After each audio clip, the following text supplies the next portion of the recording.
22 years. And Ahab the son of Omri did evil in the sight of the Lord, more than all who were before him. And as if it had been a light thing for him to walk in the sins of Jeroboam the son of Nebat, he took for his wife Jezebel, the daughter of Ethbaal, king of the Sidonians, and went and served Baal and worshipped him. He erected an altar for Baal in the house of Baal, which he built in Samaria, and Ahab made an Asherah. Ahab did more to provoke the Lord, the God of Israel, to anger than all the kings of Israel who were before him. All right. It's a miracle. We have started this Bible study without me stopping at sentence number 1. Yes, there is progress. Laying the foundation there. Laying the foundation. All right, so I can understand that this might be confusing to some. We speak of a king in Judah and a king in the north. We, of course, are speaking of the arrival of Ahab, a wicked king, right? According to the Hebrew Bible. Really, him and Jezebel being the antagonists or earthly antagonists in this cosmic war. So what are some things that immediately stick out to us about the context here in the situation, or some Yeah. points of confusion as to what's going on? Well, one thing that sticks, I'll go first. One of the things that sticks out to me personally, and this goes back to when I interviewed and was talking with Noam Chomsky quite a bit. He would often say, well, the epitome of evil, and this is from him, the epitome of evil in the Bible is King Ahab, essentially, and that's what it says in this verse, essentially, like that. Wow, he must have been really wicked to don the title of, what did it say, most hated of anybody, and so he said he was epitome of evil, and Elijah the prophet comes along and says since King Ahab essentially is a totalitarian government that says, you know, you since you criticize me, you criticize everybody. You criticize Israel. You are a hater of Israel, right? So he often would say that line. So, but wow, does it actually that's a powerful line, because you think of all the wickedness and evil in the Bible of and to get that recognition, let's say, is quite astounding to me. I think that's a very powerful point, because here's the great irony. Israel is chosen in the Hebrew Bible to be an elect people set apart to reveal the true God, the God of Abraham, Isaac, and of Jacob, in light of the monotheistic revelation given there and on Sinai, to escape a kind of slavery mentality. And who is acting like Pharaoh here? Who is acting like the pagan tyrants in the surrounding lands? It's not a foreign king here. It's a king of the covenant people who is Yeah. choosing to turn his back. So there's a lot of layers of rich irony and shadow that are taking place here. Other Yeah, thoughts? I'm reading Kierkegaard at the moment. This The Sickness Unto Death. Such a great book, but Yes, good. I'm okay, yeah. So I'm really reminded though of a part that I think I read like last night in which he was talking about sin, right? And so what does it mean? Like, what does it make an action, or what is sinful about an action, right? And like, because it's not an immediately obvious like proposition, right? Or there's no like immediately obvious answer to the question, right? Um, but for Kierkegaard, and this is a take that I really like, it's the fact that you're doing it. Well being in the presence of God, right? It's like the fact that you are disobedient, right? Like like the knowledge of God makes you could imagine like a pagan who knows nothing of God, and they don't really sin in the strictest sense, right? But the fact that you know the truth and yet you like refuse, you turn away, right? It's like the act of turning away and like the act of defiance, right? And so I'm really reminded of that here. So yeah, Brandon, to kind of go to your point, like it kind of is like the highest evil you can achieve in a sense, right? Because it's like, you know, Yeah, good point.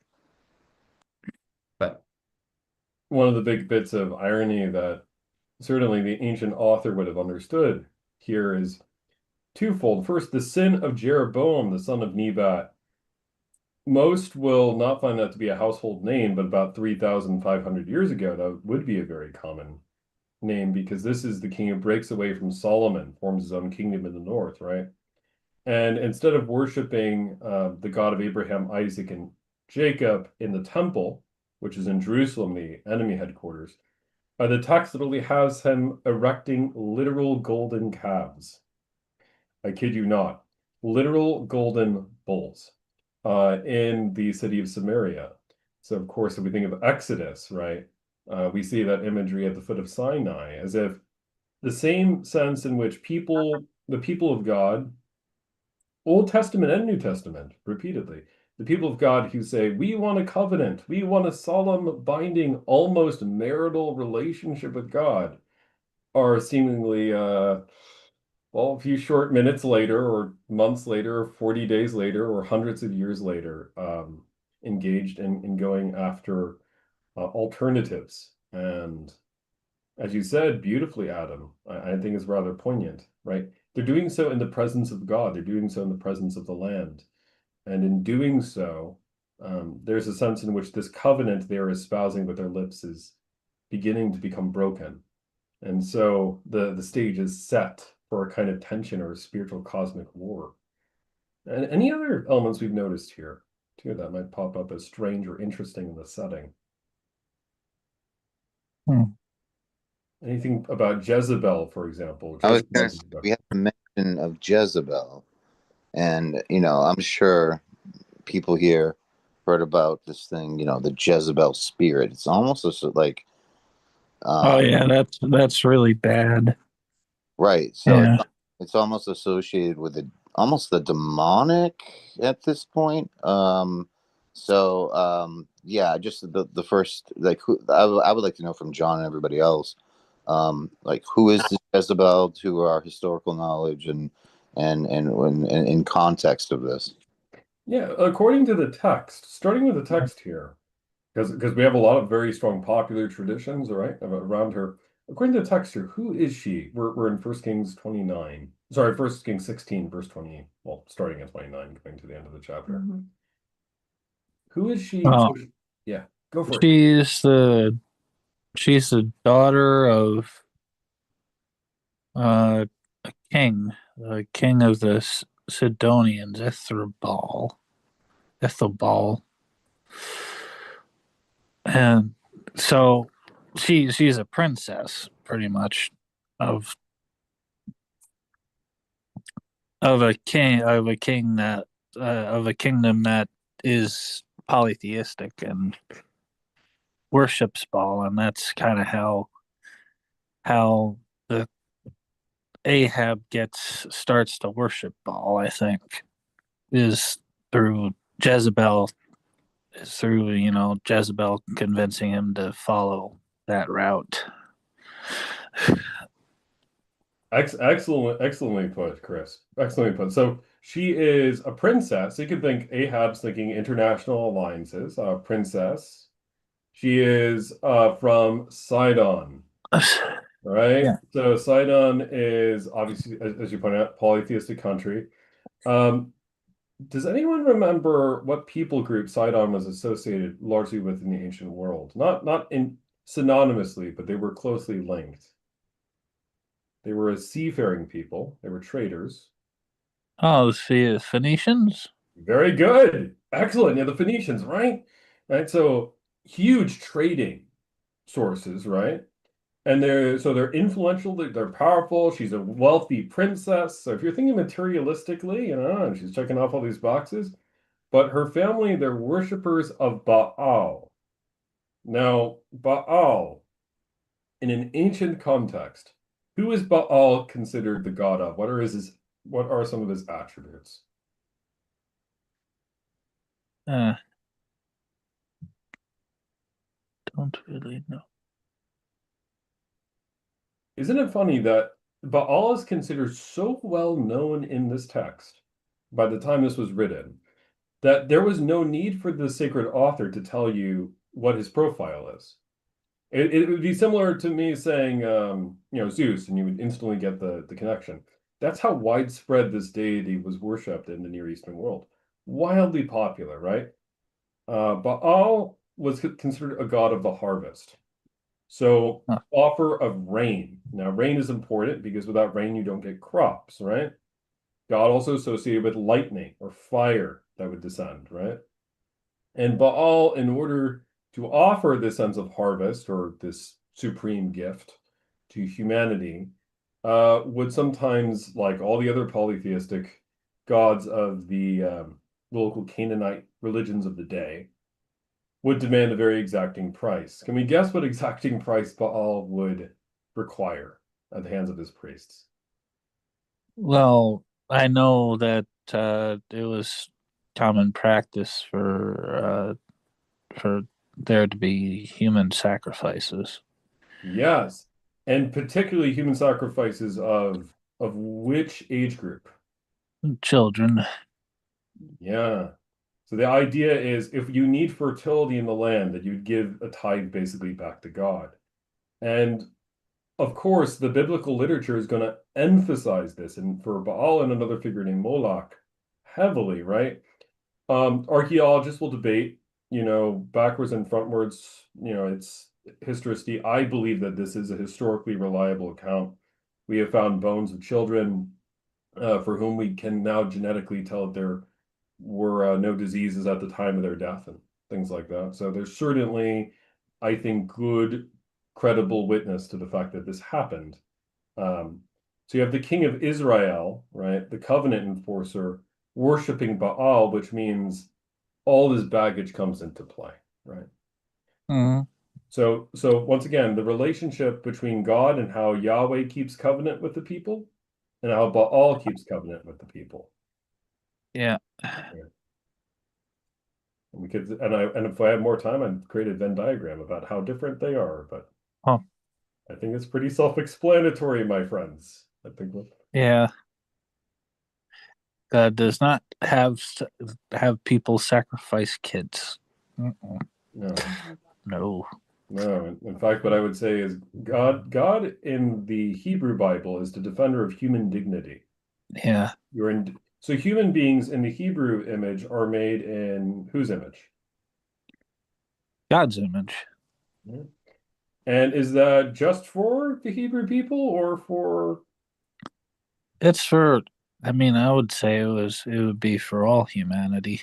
exactly No. right? That's Genesis 1:1, You go back to the idea that the God of the Hebrews in Bereshit, Genesis 1:1, is the God of every single living creature.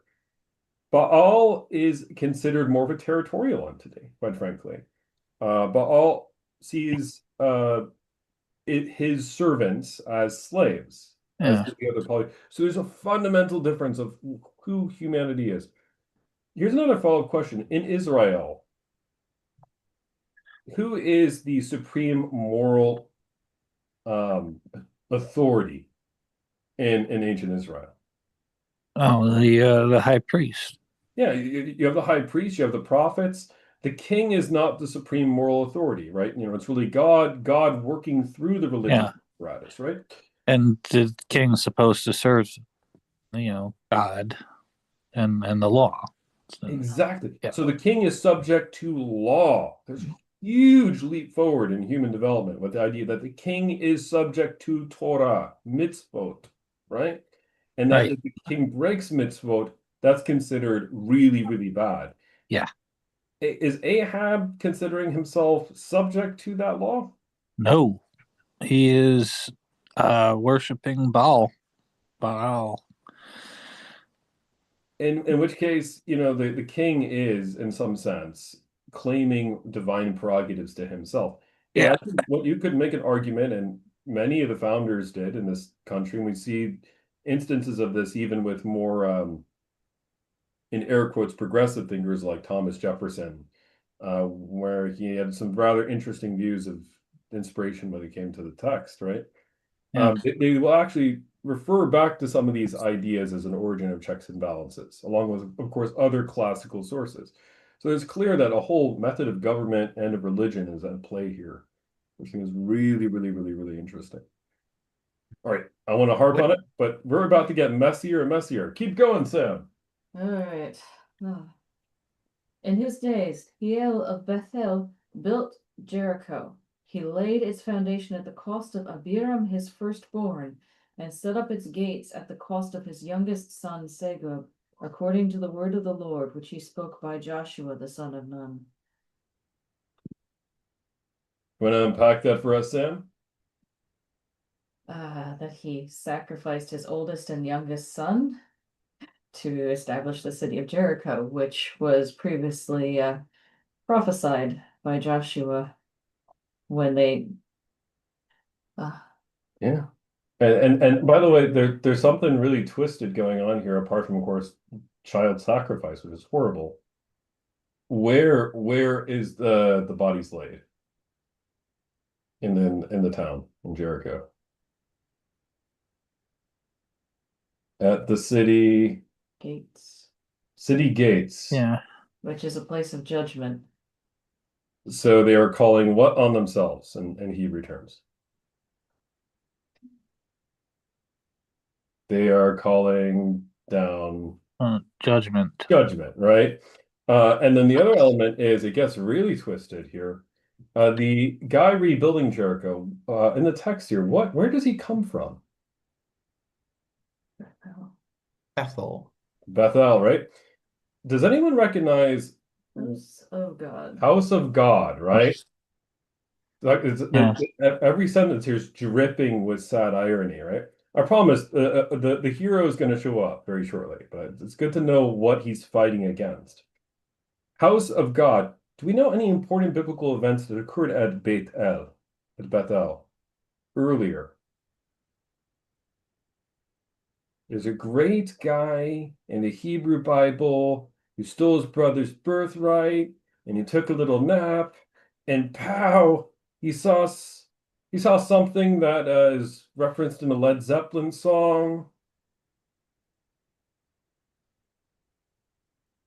Jacob. Are you Isaac? talking about Jacob?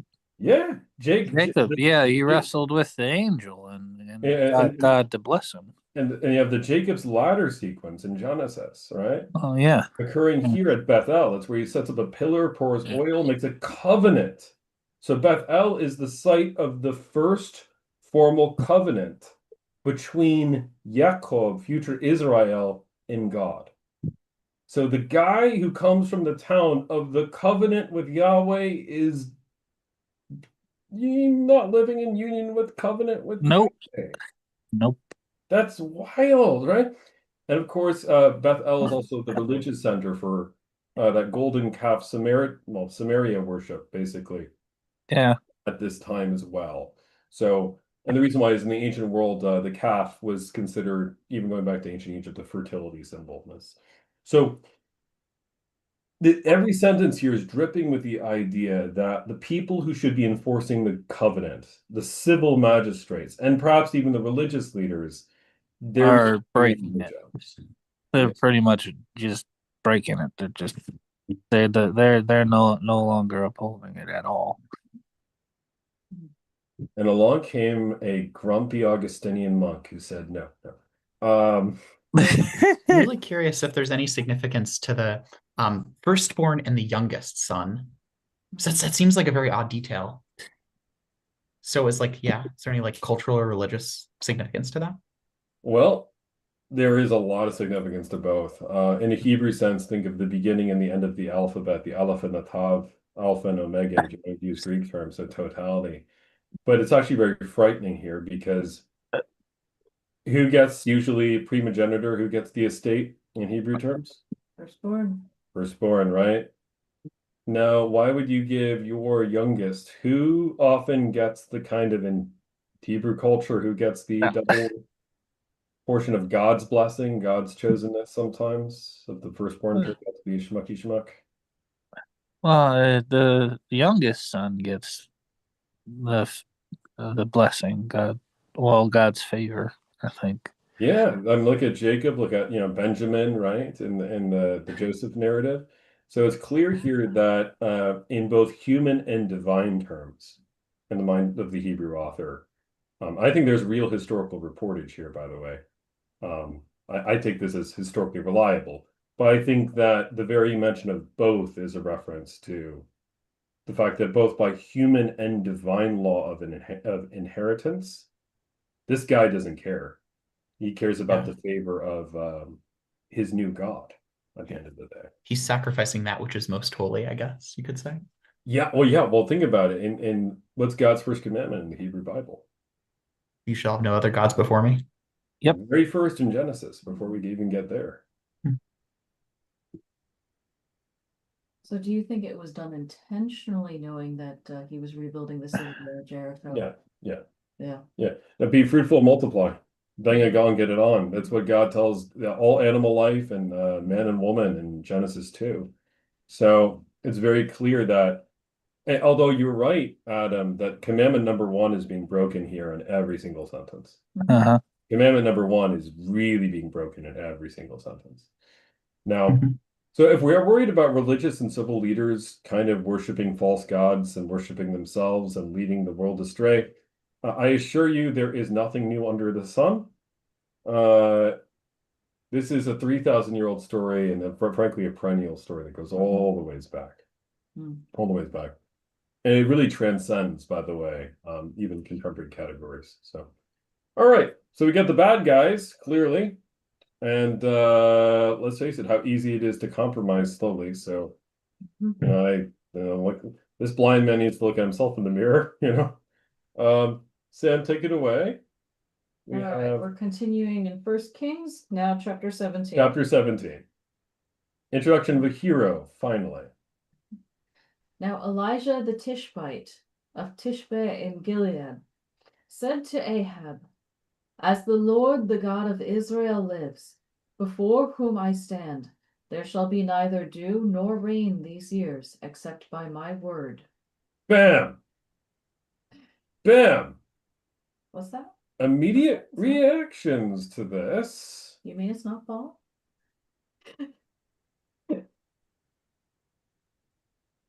I think you need to say that louder, Sam. I don't think others caught that one. Well, I think this is a shot across the bow. This is God letting them know that he's not happy. Yeah, you're not getting any food. Sorry, guys. Yep. It's not Baal that gives you the rain. It's not ball that gives you the rain. I do. I bring you crops. I bless you with food and milk and honey. That's me, not ball. Mhm.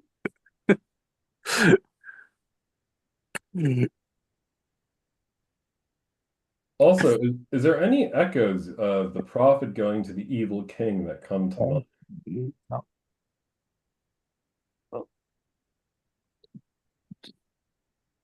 I mean, Lord of the Rings, very, very clearly, but Yeah, first, the Lord of the Rings reference that comes to mind is Gandalf to Theoden, a possessed king. yeah. Second is to Denethor, right?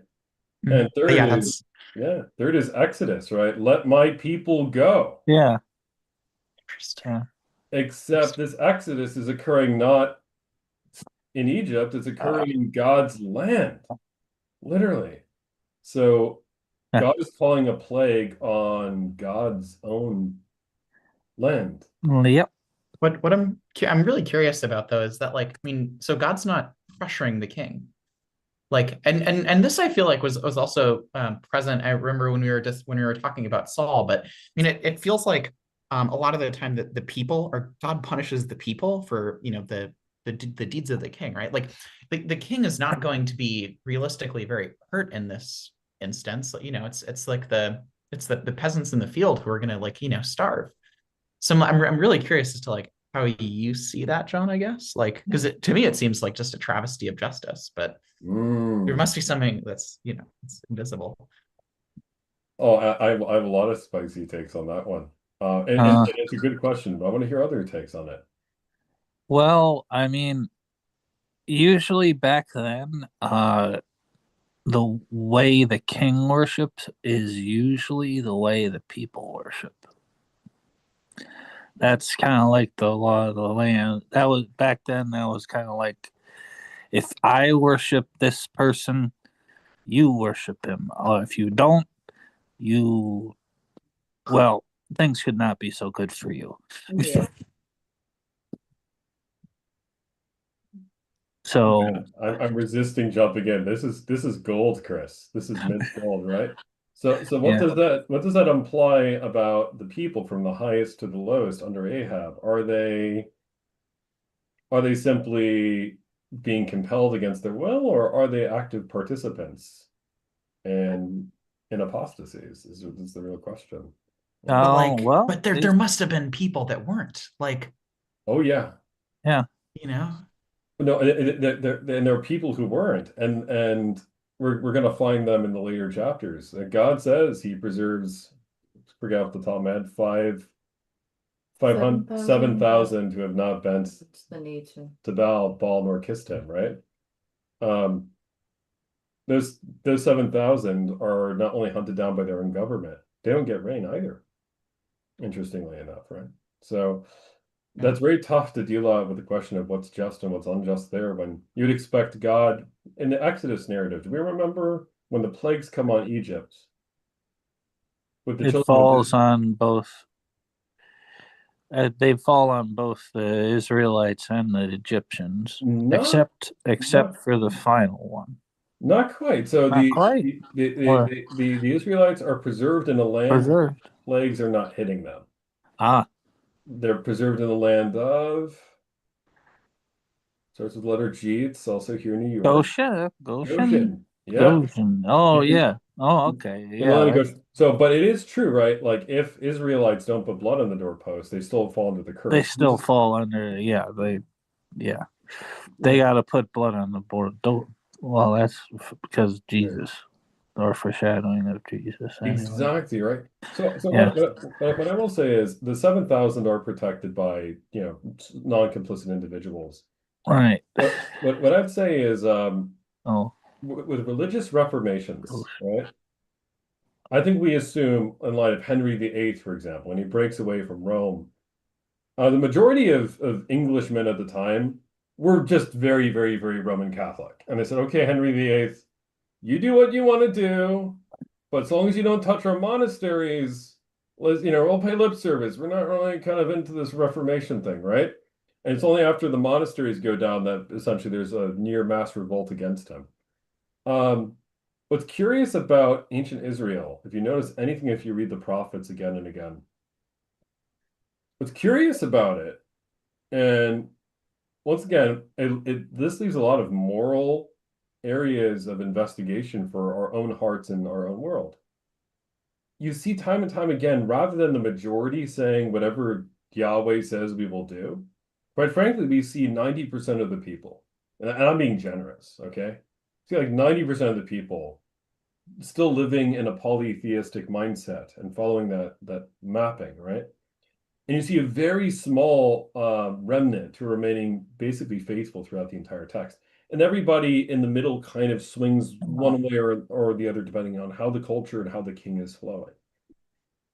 That is fascinating to me because it's largely consistent in the text. I'm not saying that there weren't points of mass revival. Josiah was one of those periods, and Hezekiah another. It's very clear that even under David, there's an attempt for a revival. But generally speaking, the pattern is not a minority of, angry Baal worshippers and everybody having to fall in line. Instead, this seems to have been a fairly widespread practice. Does that mean everybody was sacrificing their kids down the street? No, no, no, no, no, no, Uh, no. But is it true that syncretism was in play here? Yes. oh. And here's the weird thing. Most of us in our Western modern culture think about syncretism. You wouldn't starve your kids over Oh. syncretism. I mean, most people here would not say, okay, because my friend is a syncretist, I'm going to cut off all social ties or anything like that. And pastorally, I would not suggest doing that either. Um, but from the perspective of the author 3,000 years ago, this is a Oh. huge Yeah. deal which calls down the wrath of God. And the reason why is because the author takes the idea of covenant very, very, very seriously. And the very fact that I, as a modern Western person, will struggle with that in the text demonstrates, I think, maybe something of the influence of my culture on me. And it takes a lot of moral wrestling. So, Adam, you're asking the right moral question there. And it does, from a modern Western point of view, it does certainly feel like a severe injustice. What about children? What about infants? Are they guilty? What about the lame? What about the disabled? What about, you could clearly hear there are tons of moral questions. But Yeah. there's this all-encompassing idea of the covenant Yeah. in the text, which let's face it, it is very hard for us to, I think, wrap our minds around the fact that this is, in some sense, the razor's edge of the Hebrew Bible. And if we think the New Testament's all lovey-dovey and not that, well, there's these interesting passages where Jesus says, I think George Bush Jr. quoted this at one point. If you're not with us, you are with our Mission enemy. accomplished. God. Um, I've not come to bring peace, but I've come to bring a sword. Now, I'm not here to say, I know no one mishearing me for a single moment. Okay, so John is advocating for, bring back the Crusades, man. No, no, no, no, no, no, no, no, no, no. Please don't mishear me or soundbite me on that point. And nor am I saying, oh, look at these backward people, and we just need to assimilate these texts to a modern worldview. I think that's an equal and opposite error as well, actually. I think it's interesting when the Bible challenges us about what we think is right and fair. And usually when the Bible is challenging us, it allows me to dig a little deeper in my heart and ask, okay, am I, John, who am a minister, am I complicit in some of the syncretism that is in our own culture that's possibly damaging?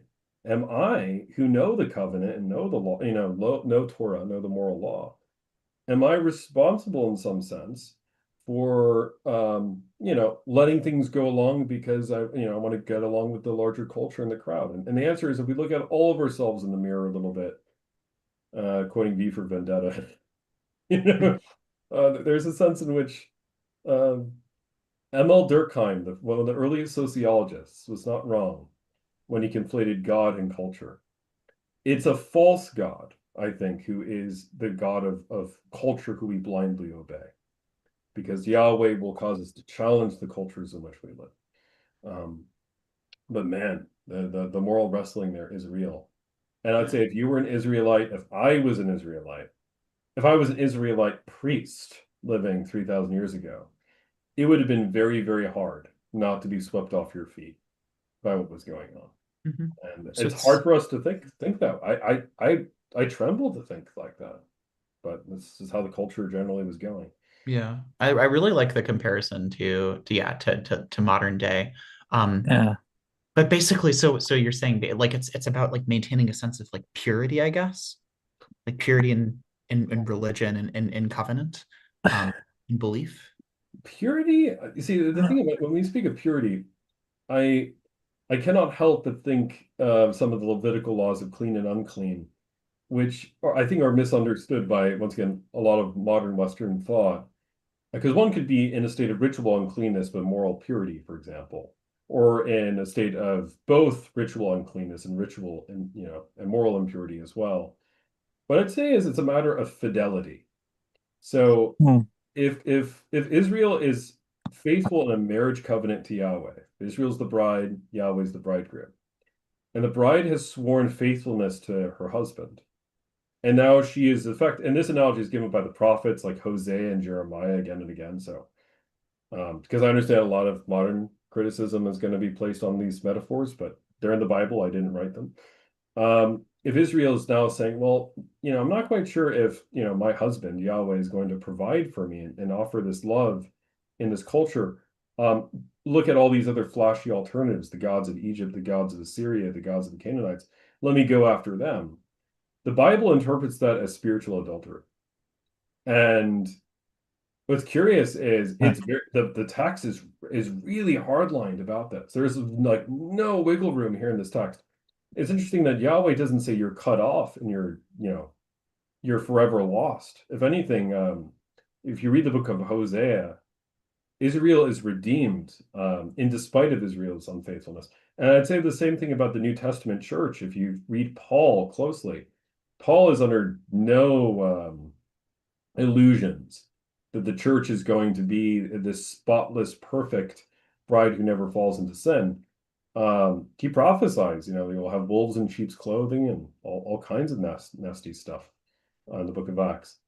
But in the final analysis, God redeems his bride. Now, that language, I understand, modern scholars of a feminist and womanist bent will scream patriarchy, and I can understand that debate, and a lot of modern interpreters will have a struggle, for example, with the idea, well, if Yahweh is so good, why are these things happening?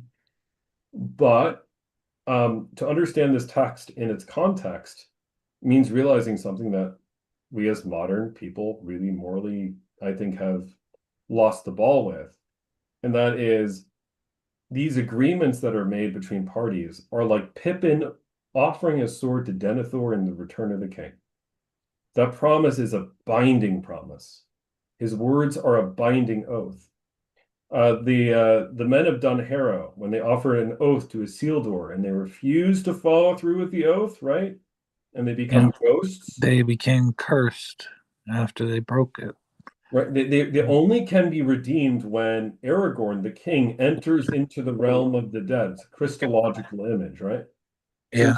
So the idea is we no longer view oaths in that same way. I have to say we're a bit George R. Martin with the Red Wedding at this point. We're like, okay, words are wind. An arrow could fly, the deal is off. But for Tolkien and really for the Bible, curiously enough, words have binding power on your soul. So the covenant has a binding power on your soul and affects your destiny and identity. The other fascinating part of this is like there seems to be some like striking differences between how God and maybe you'd say like the author of this views the individual and like individual responsibility, right? So when I think of religion and my own Christianity, right, like I think of my personal relationship with God. But at least how you're describing the covenant and how I kind of understand it, it's more of like not exactly like a blood-based oath, but the fact that the Israelites, maybe a couple hundred years before this point, they said the oath, and so now their descendants are still like responsible for it, basically, right? With terrible consequences. Like, but it seems to be this like so super different interpretation of like what it means to, right, like what it means to like be in relationship with God, right? Is like, are you in relationship with God really? Like, is like, because I don't think that there's like, or at least I don't see like a very good like individualistic interpretation of this. It seems to be more like, is the community as a whole in relationship with God? But then also like, yeah, anyway. Yeah, think about it. I think you're right on point here. This is a corporate or familial idea of identity. This is not an individualistic. So religion is not an individual exercise in the ancient world. And even, in fact, the idea of an individual in the ancient world, some modern scholars will push back on that even as a concept. I'm a little skeptical of pushing so hard as to say that the individual doesn't exist in the ancient world. But if they do exist, they don't exist in a modern Western sense where, I, John, make a personal commitment to Jesus Christ. And based off of that personal commitment to Jesus Christ, I now, as my individual, have my rights and duties that are independent, for example, of Samantha, or independent of my friend groups, or independent of, what I do on Monday, Wednesday, Tuesday, Thursday, Friday, and Saturday. And I would go to my religious box in the same way that I would go golfing, or I would go, watching the football game, or, in the ancient world, the idea is everything is in interdependentness with you, your neighbor, your kith, and your kin. So any choice that you make instantly affects your spouse, your extended family unit, your extended village unit, your ancestors, those who come after you. You are in a constant ripple effect going back to the beginning. And far from negating personal responsibility, in some sense, it heightens the personal responsibility because, in some sense, the fidelity of the entire clan or the success of the entire family unit or the tribal unit could fail based off of one individual's infidelity to the covenant. Jericho is the perfect example of this. Does anyone remember we read about an incident of something stolen at Jericho, so that the entire army of Israel fails at the Battle of Ai?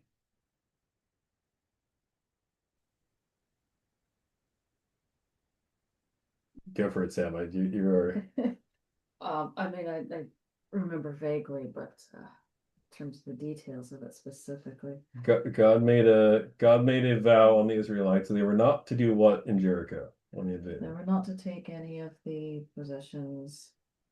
All the gold, silver, and whatnot were to be dedicated to God, and everything else destroyed. Very good, right? So the silver and the gold was to be brought into the tabernacle for God. Everything else was to be offered for destruction under the Korban, right? One individual breaks that rule. One individual, not 10, not 15, not 16, okay? One individual by the name of Achan. Yep. Achan takes it, okay? Achan buries it in the middle of his tent, which means it's no longer Achan's decision. Who's in on it? His family's in on it now. Yeah. And if they are aware, then the surrounding clan is aware. So Achan's sin is now spread throughout, the community from in that, in ancient world context, right? Yeah. And the army marches against Ai, which is a much smaller town. And what happens to the army? They get routed. Right. And so Joshua basically goes before God and says, all right, well, Yahweh, you promised us this land. Why are we defeated before our enemies? We might as well just leave and give up. I mean, Joshua is very, very, very dramatic in the scene. As I'm very dramatic too when I go before God and things don't go my way. It's interesting. God's response is no. It's for this basically an accursed thing or condemned thing that this has happened. So Achan's individual sin becomes a point of collective Collective sin. Collective hindrance, right? Hindrance. And so the thing I would point out here is there a sense that one has an individual choice? Yes. Are the consequences ever only individual in the Hebrew Bible? No, the consequences are never individual. Just as the righteous actions, the good actions in the Hebrew Bible, they're never individualistic either. The ripple effects go on and on and on and on and on. And I think that just deals with how most societies saw themselves before, the rise of modernity as we know it. And what I would say is there are still cultures to that this day in the East that still view the world in those terms. So it's fascinating, really, really. So how do you think God sees it? Yeah. Like, do you think that we can, do you think if like we go before God as individuals or as seeing ourselves as individuals, do you think God buys it? Do I think God buys it? What I would say is that from the perspective of the Bible, and I'm really hedging my bets here, from the perspective of the Bible, God does clearly care about your personal commitment to Him. God does care about your personal walk with Him. He cares about your individual integrity with Him. And there are verses upon verses in both the Old and New Testament where that morality is. Look at the Sermon on the Mount. Again, He will save a remnant who has not bowed down to thou. Right. So individual actions do matter. But, and Sam, where would you place the but in that? No. I hear the gears moving. What? No, that was the end. Okay. Because I think you put your finger on it. But no man is an island, to quote John Donne. I'd say that I, John, my decision, good or bad, will inevitably affect Samantha. And Samantha's decisions, good or bad, will inevitably affect us. And any decision will affect our community around us. So this idea that, what I do is my private business between me and God alone, I'm tempted to say that's a heresy. Maybe that is going too far, but it's certainly a vast underselling of the importance that every person has. We are interconnected. So God buys that individual decision, but no decision is ever left without the constant ripple effect of community. And I think one of the dangerous things that our culture inculcates is isolationism, and the very fact that we have these technologies is both a false sense of individualism, but also a false sense of belongingness. And there's a strong need, I think, to reconnect in healthy ways, in constructive ways, in ways that build up. I think the Bible is challenging human dignity, both individually and collectively, and saying, you have it. You have the imageness that I have given you. Why are you living as if you don't? And let's face it, I think most of us struggle both in the past and the present with that idea of dignitas. So that's the long-winded version. I'll develop the 2-minute answer at some point. Absolutely fascinating. Oh yeah. All right, Sam, take it away. Elijah pulls a Moses and a Gandalf to King Denethor, Steward Denethor, Ahab here. And then what comes next? Oh, dear, that's my face. Jumped ahead a chapter or two. Okay, there we go. Ooh. Except by my word. Verse 2. And the word of the Lord came to him. Depart from here, and turn eastward, and hide yourself by the brook Cherith, which is east of the Jordan. You shall drink from the brook, and I have commanded the ravens to feed you there. So he went and did according to the word of the Lord.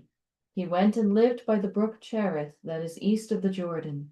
And the ravens brought him bread and meat in the morning, and bread and meat in the evening, and he drank from the brook.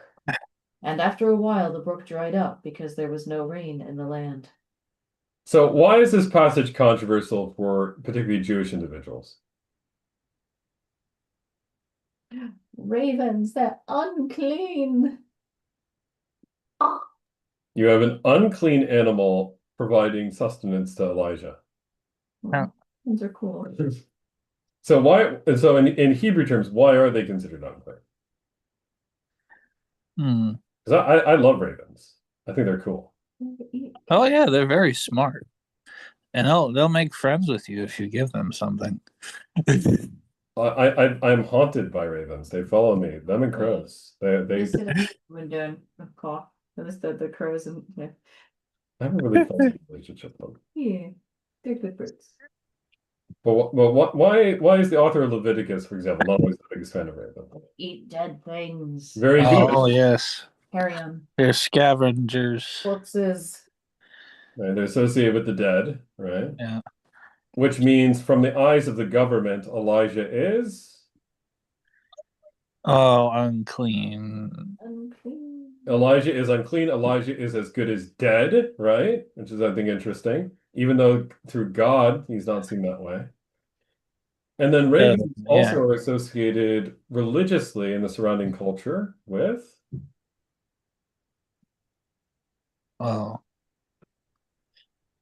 I mean, I've heard that, the ravens are supposed to be associated with bad stuff. It's bad omens.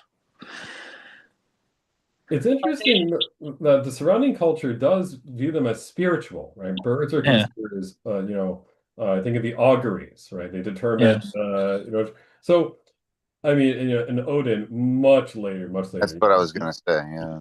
Yeah. Thule and Mula, right? Mhm. It seems to me that God takes a supposedly unclean bird, a symbol of the Gentiles. I'm going to see this now. A symbol of this is the cursed bird who offers what to Elijah? Food And meat. and meat. Meat and bread. Bread. Yeah. Okay. Where are you getting that from? Christian. Those ravens cooking up bread? Very good, Sam. So bread is coming down from where? Probably, I don't know. Is it heavenly bread? Or are the ravens Would it be heavenly bread, or would they have just stole it from somewhere around the area? Well, as much as I would like the idea of ravens being good at robbing the local ancient They do tend to steal McDonald's, I'm gonna say, think Exodus, right? Heavenly bread. Do we remember that? And heavenly meat. Do we remember that anywhere? Manna from heaven, right? Manna and quail, yeah. And now, I have to go there, right? Christians, bread from heaven. Does this ring a bell? Oh, the Eucharist. Yeah, Eucharist, right? Eucharist. The name manna in Hebrew means literally, what is it, right? And people have been debating that about the gift of God's real body, blood, soul, and divinity, is real presence in the sacrament. But the Gentiles become the bearers of the sacrament. Here's a clear prophecy, right? Of the coming of the church in a lot of different ways. And it's by a brook, it's by water, baptism, right? So you have this beautiful image of the least likely ravens, right? The underdogs. They become the ones through whom God works. If God can use unclean birds, if God could use ravens, if God can use them to carry a proto-Eucharist to Elijah, God can use anybody. God literally can use anybody, which I think is pretty cool. Yeah. All right, so this is about to get even spicier because the Gentile thing gets even realer. Sam, take it away. Then the word of the Lord came to him. Arise, go to Zarephath, which belongs to Sidon. Well there. Behold, I have commanded a widow there to feed you. So he arose and went to Zarephath. Whoa, whoa, whoa, whoa. This is John, the crazy John's Bible study, okay? God is telling Elijah to go where? Jerusalem, Tel Aviv. Gentile territory. This is the place that Jezebel came from. Very good, Adam. It's the place where Jezebel comes from. Okay, I want you to go to a safe hiding place, Elijah. You are in Britain in the 1930s during the Blitz. James Bond, I want you to go to Berlin. You'll totally be safe there.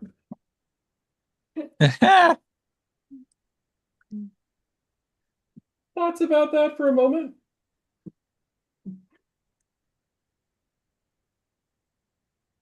Do you remember a scene in The Two Towers where Merry and Pippin are being carried by Treebeard out of Fangorn Forest?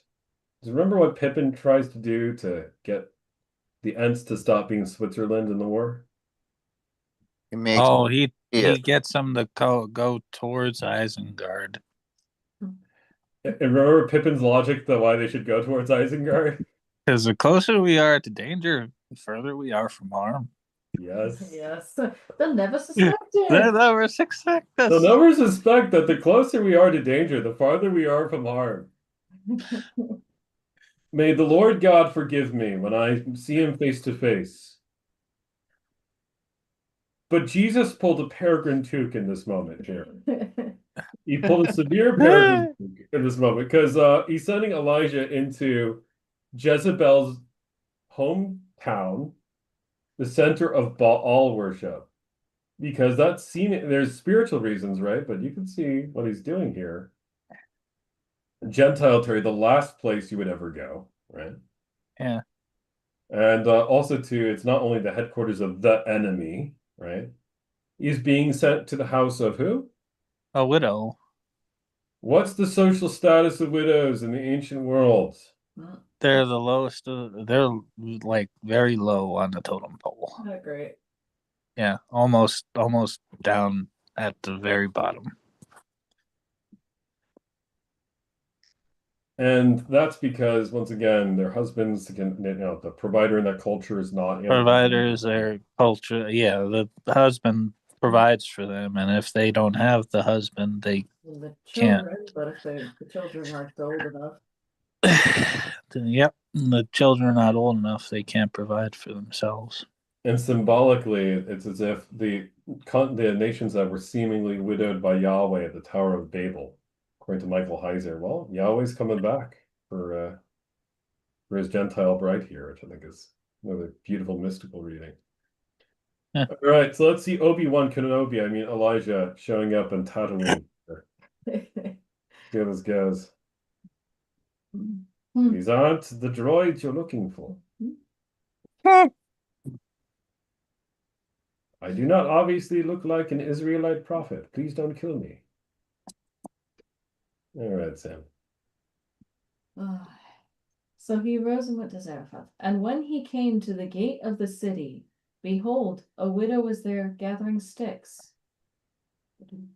Yep. And he called to her and said, Bring me a little water in a vessel that I may drink. Not hello, how are you doing? Did you have a nice day today?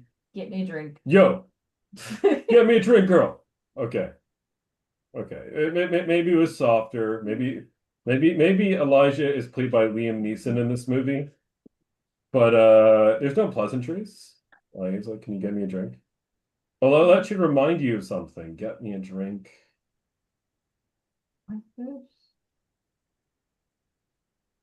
Living water, anyone? Yeah, keep going, Sam. Huh. Yeah. And Oh then- yeah, the lady at the well. Uh-huh. New Testament lady at the well. And remember another story about a servant going to a wealthy girl and asking for something to drink as a sign that she should marry his master. Oh yeah. Jo- oh gosh, Joseph when he wanted to get a wife or something. Yeah, I think. Joseph, that's No, it's boring. oh, For, yeah. it was yeah, I forget. No, It was no, one no, of the guys. One of the you- guys wanted to go get it. Yeah, it's Abraham sends Eleazar, his servant, out to get Eleazar. water for his. Well, it's actually get a wife, not water. To get a wife For Isaac, for Isaac. and the servants Oh that yeah, sign with Isaac. Rebecca, right? That's what it says. Well, the Yeah. well is always the dating place, so Oh yeah, I So remember because we went over that with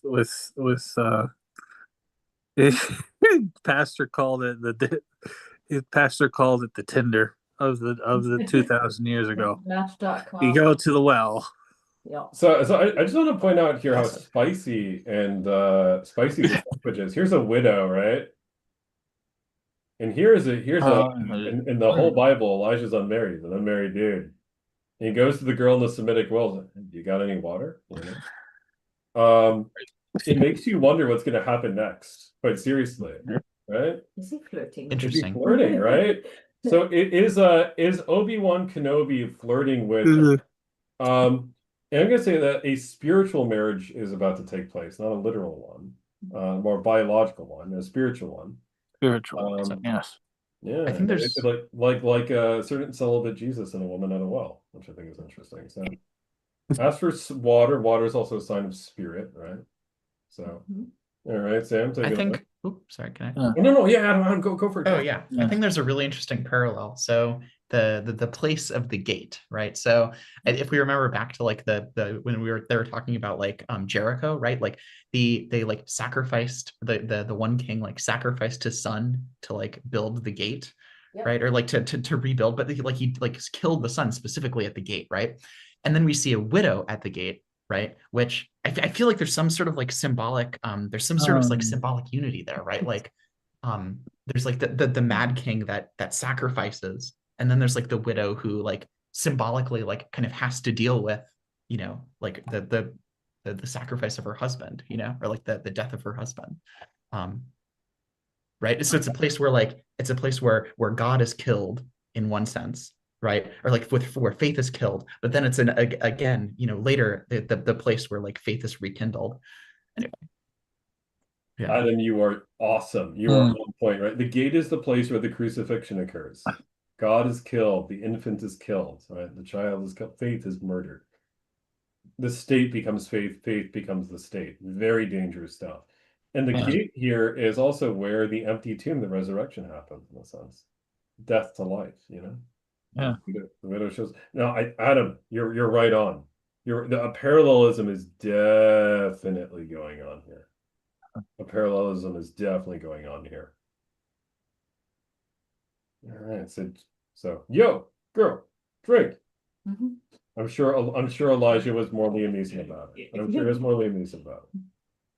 And as she was going to bring it, he called to her and said, "Bring me a morsel of bread in your hand." I am so sorry, Sam, that this is you getting dinner for me. I am so sorry.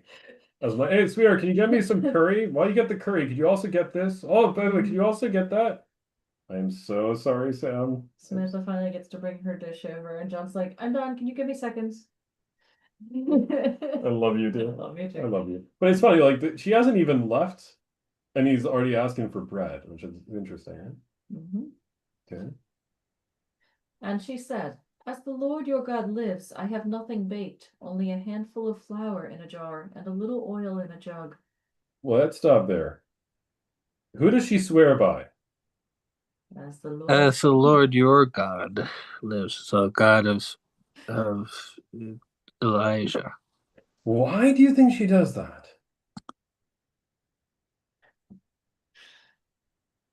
Yes, she knows that He's visibly an Israelite. Let's say he's visibly an Israelite. What's Israelite. Yeah. let's say he's visibly such, right? And there's certain telltale signs that you Well, might, yeah, they would dress a certain way. yeah, and go up bald head, go up bald head. He might have kind of a Yeah. shaped pattern for his head, right? Yeah. Let's say he is visibly an Israelite. He has eat seat on and everything. Um, what he's visually dressed as an Israelite, where again? In Jezebel's hometown of Zarephath and Sidon. In the capital, in the headquarters of the capital, at the gate where judgment is usually sentencing criminals, right Yep. over there. So that might show that like he's been pretty gutsy, I mean, balls to the walls, my friends, in true Lutheran fashion. Or alternatively, let's say that is the case. What might that say about her attitude, though, about the God of Abraham, Isaac, and Jacob, though? If she's swearing by as far as the Lord your God lives, what might that suggest? That she well, I think she knows about God at least. He acknowledges he's a living She acknowledges God. Could it be evidence of the syncretism we were talking about earlier? Possibly. It's as if this woman is not necessarily opposed to belief in the God of Abraham, Yeah. is interested about the God of Abraham, and thinks the God of Abraham exists, and not only Yeah. exists, but that the God of Abraham is, as Samantha said, a living God, right? Yeah. So this woman, far from being a totally closed off to any religious dialogue, something's been primed here, whether it's desperation, whether it's syncretism, whatever it is, right? Something's going on here. And I think that's interesting. Would you expect to find that at the headquarters of Jezebel's hometown? I wouldn't. I wouldn't expect that. Once again, we often judge people by their appearances, says the blind man. I judge people based off of their social, political, economic opinions, right? You get to know them, and there might be more openness there to a point of connection that meets the eye. Just like the woman at the well in our Lord and the Gospel of John. There's more connective tissue there. There's a whole story. I have a feeling that God's gonna do something with the bread. Oh, I think he's gonna make the bread last longer. yeah, man. And think about a miracle with bread and oil. Yeah. You can't help but be this way, but you know what I'm always excited about on Sundays at the altar. Oh yes. You know, Communion. there's when it comes to miracle bread, Miracle bread. not just not just the miracle Sam performs in the kitchen with her domestic Mhm. miracle making cookery. All right, Sam, take it away. So she says she has a little left, and bam. A handful of flour in the jar and a little oil in a jug. And now I am gathering a couple of sticks that I may go in and prepare it for myself and my son, that we may eat it and die. I'm going to die. So I'm going to make this, and we'll just all die. Have a nice day, Prophet. That's all we got left to our name. A little bitter, yeah, understandable, yes, to put it mildly. The pit of despair. Friedrich Nietzsche would probably think about that one verse and probably milk it for 8 Zarathustra's, But not quite yet. Ready for death. Take it away, Sam. Not quite dead yet. And Elijah said to her, Do not fear. Go and do as you have said. But first make me a little cake of it and bring it to me, and afterward make something for yourself and your son. For thus says the Lord, the God of Israel, the jar of flour shall not be spent, and the jug of oil shall not be empty until the day that the Lord sends rain upon the earth. And she went and did as Elijah said.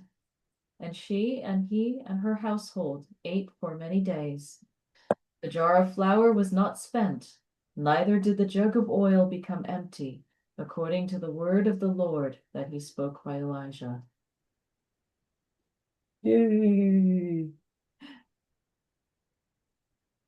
Continue. Oh, I want to keep any thoughts so far about this, the implications of this miracle before we move on? Well, it just brings to mind the miracle of the feeding of the 5,000, where they just the fish five loaves and two fish fed 5,000 people, and Absolutely. yeah, and they had 12 baskets of leftovers afterwards. So God likes leftovers too. I'm learning to love leftovers as well. But So yeah, I mean it's well, I do see how that kind of was a lot of foreshadowing of the breaking bread that he was going to do at Passover at the Last Supper, you Mhm. know. And this is also kind of like a blessing, like it's spiritual, kind of like where it's spiritual blessing upon that household, so that because he's abiding with the humble, with the low, with the poor, in a place where you know God God is not necessarily welcome. I like what you said there about welcome. What might this say about ancient views of hospitality? But yeah, and yeah, he the lady showed him hospitality, and he gives her a blessing of life. Really, it allows her to continue to live.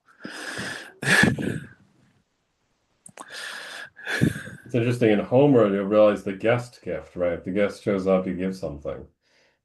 Although with Polyphemus the Cyclops, it doesn't always go down so well, right?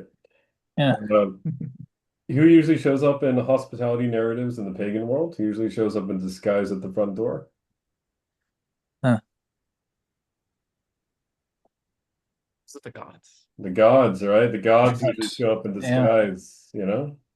And the New Testament riffs on this a little bit. Remember a certain passage? Beware lest you entertain Angels. angels, right? Think of yeah, Sodom and Gomorrah, for example, the angels showing up in disguise. So Elijah is God's messenger showing up. yeah, We are God's messengers shown up. And there's a sense in which, where we yeah, travel, that leaves an impact, clearly. yeah. I'm Yep. also, yeah. Oh no, go for it, please, please, Okay, please. so this might be a weird question, but do you think God chose that particular widow, or was she just kind of like there by chance? I think How that preordained was that? I think the text sounds kind of hyper Calvinist for a moment. The text says, go into Zarephath, there you will meet a widow, right? And he goes Yeah. to the city gate. So I'd say the text implies a high level of arrangement down to the smallest little Yeah. detail and iota. Now, could she have chosen not to get up that day? And, would there have been another widow in her place had she not gone? Those are questions that are unanswerable this side of heaven. But It's true, God, yeah. you could either say God foresaw and therefore summoned, or you could say God through grace compelled her heart. But no matter what theology you use, it shows that Yeah. God is aware of the plan and God is directing the plan in a sense. No. Well, I think if God has something planned for you, you usually will wind up where you need to be. No evading fate, perhaps. No evading fate. No. I also think, Yeah, go for it, please. no. No. I love it. I love Oh, it. okay. Mhm. I think also no, I was gonna say something like go on a different tangent. So I was like, if you have like something to if you want to like close that No, out. please tangent away. I Oh, love. okay, yeah. So I think also like the act of consumption Yeah. like is very super charged here, right? Um, I don't exactly know how I haven't thought of a way in which Elijah's like consumption of like bread and meat kind of like factors into this, but there's a very clear divide between like between the widow and her kind of Balian non Yahweh like conception of consumption, right? Like consumption is something that like you do to stave off your mortality, right? Like it's like she's going to use it as a form of suicide, which I find pretty weird, honestly, because like it, first of all, like it's first of all you have to be like really precise about like the poisons you use. What like it's not immediately obvious that consumption, right? That eating bread should be like the way you kill yourself, right? So like I think that's probably highly symbolic, but then also like but it's symbolic of like her thoughts and her worldview before obviously becoming like changed, right? But then boom, Elijah, and suddenly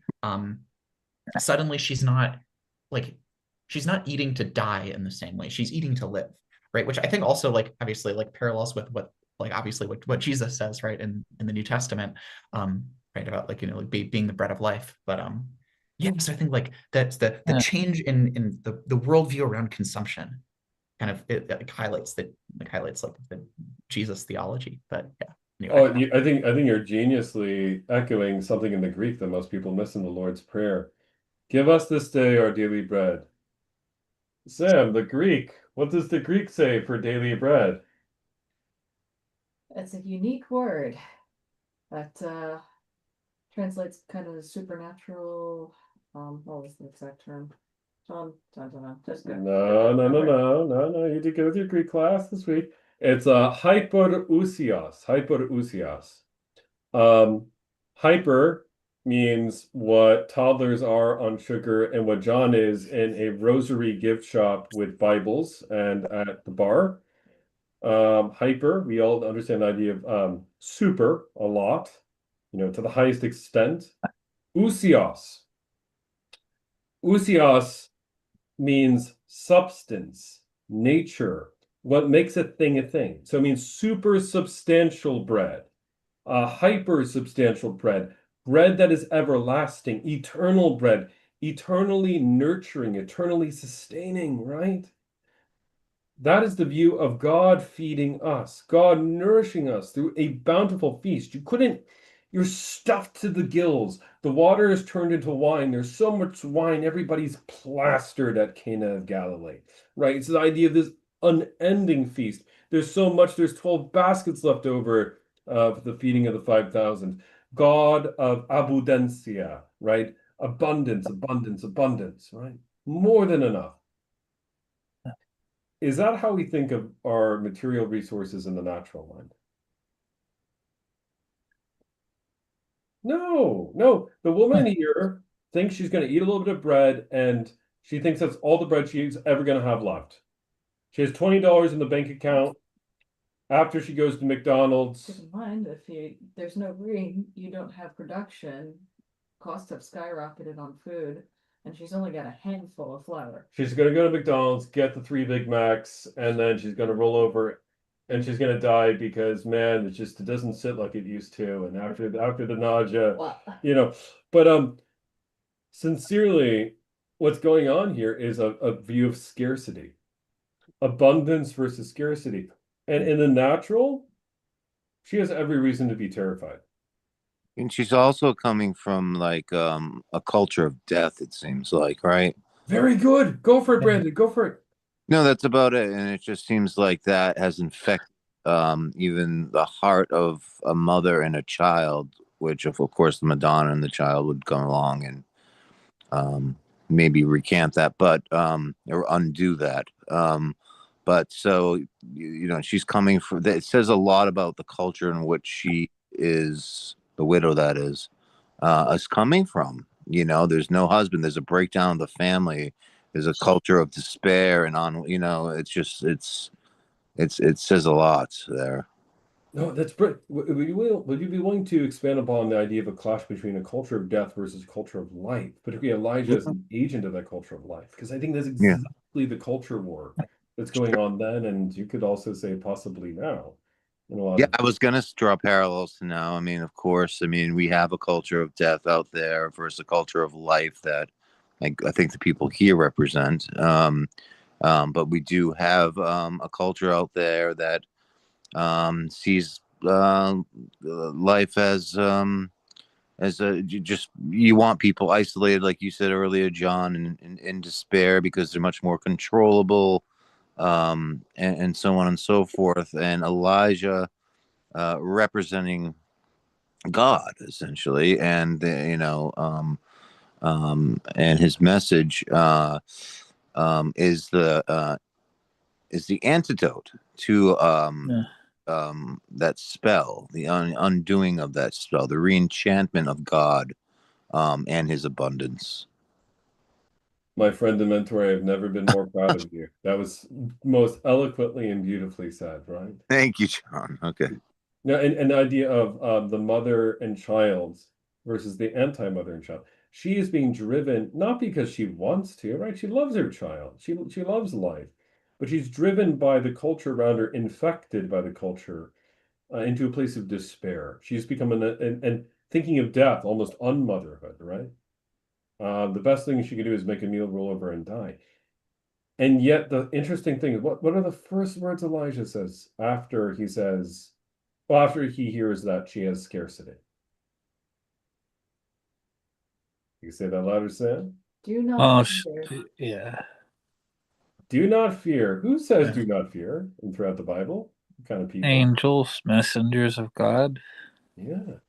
Announcing what usually? good things, Good things and good news. good news. Yeah. So are we messengers that are called to say, do not be afraid? Are we messengers called to announce good news, to announce gospel? Yep. I mean, I think we look at that text and we say, well, I'm not an Elijah. I'm not going around and walking into the headquarters of the city of darkness. Although, there are times when it kind of feels like that. But in reality, whenever we go into the workplace, whenever we go into a family situation where people are filled with anxiety or despair, or when we have anxiety, when we have despair, to know that there is a word, as Martin Luther says, riffing on St. Augustine, a word beyond all earthly powers. No thanks to them abideth, right? This idea that this heavenly word, this divine word, Jesus, has conquered over sin and death, and he is the bread of life. That there is hope in the face of seeming hopelessness. J.R.R. Tolkien had a word for this.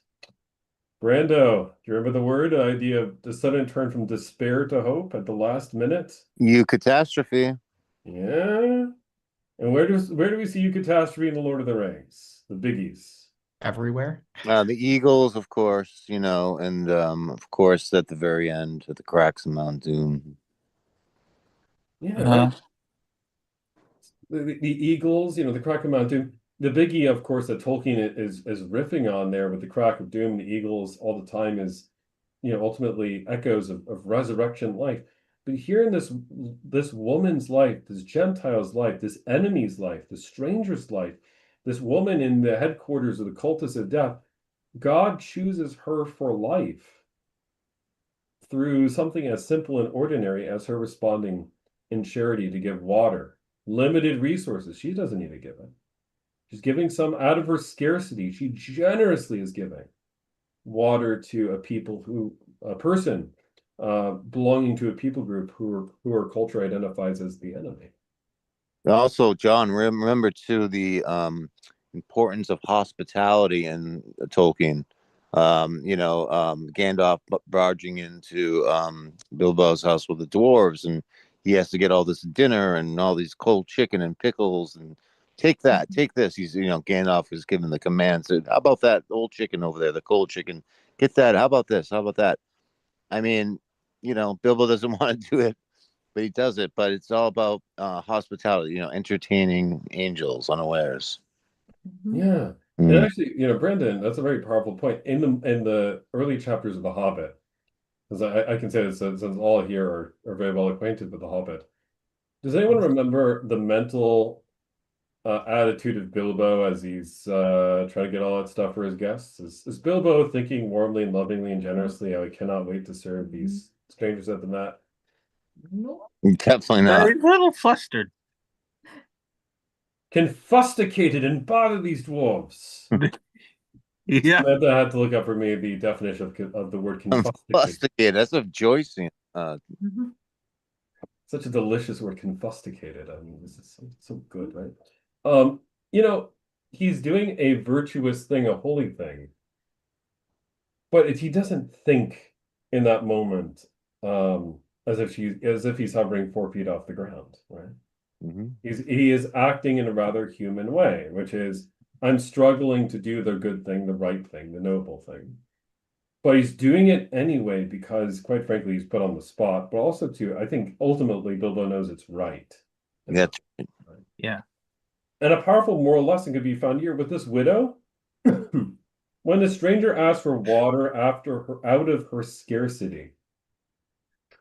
Sorry to psychologically profile someone 3,500 years ago, at least. But I don't think this widow initially thought, oh, great, let me give this Israelite some water out of my scarcity. Isn't this such a great idea? I bet there was some inward grumble there. I bet there was some inward reluctance there. But she still did it anyway. I think we get very hard.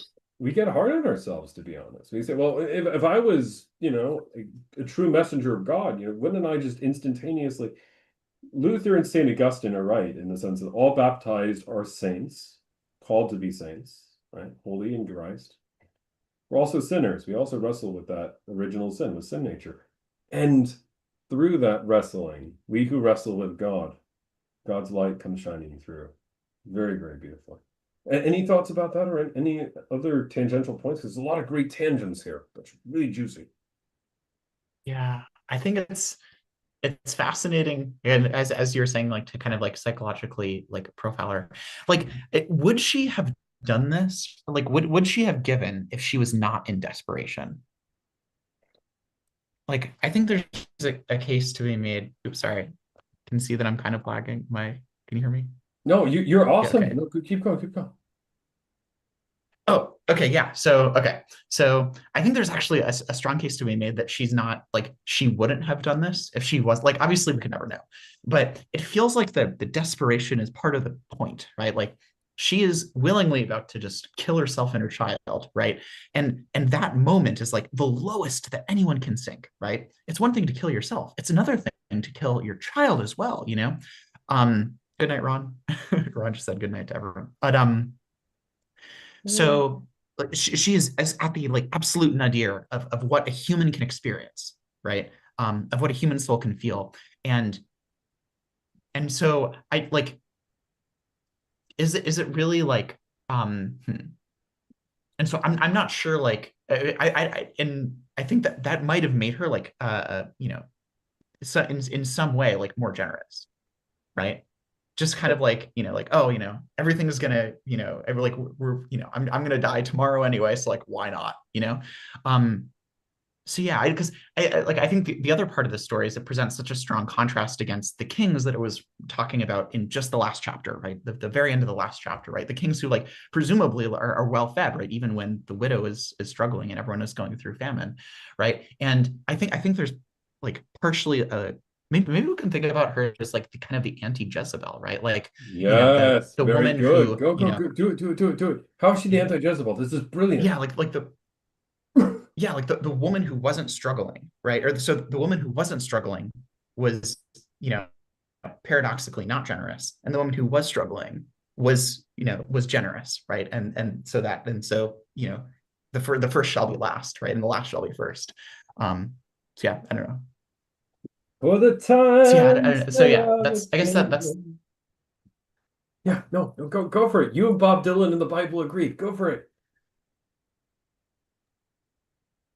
oh yeah, no, that yeah, that was kind of the point, right? Like Like I think the arguments I guess you could make are like she might not have done that if she wasn't desperate.